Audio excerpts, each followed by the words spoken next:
आठवण त्याची ही झाली की अरे पण महाराष्ट्रात हिंदूंच्या विरोधात हिंदूच का उभे राहतील?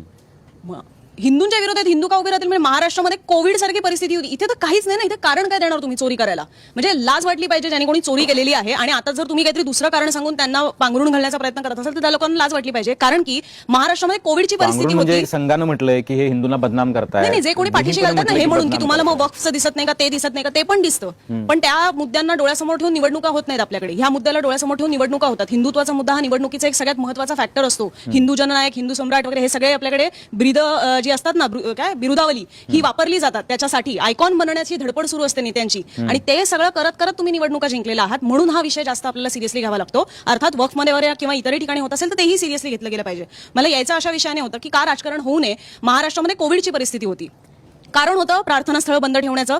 तरी सुद्धा त्यावेळेला राज्यपाल आपले तत्कालीन भगतसिंग कोश्यारी यांनी पत्र लिहून काय म्हटलेलं होतं मुख्यमंत्र्यांना, तुम्ही अचानक धर्मनिरपेक्ष झालेला आहात का? त्याच्यावरनं किती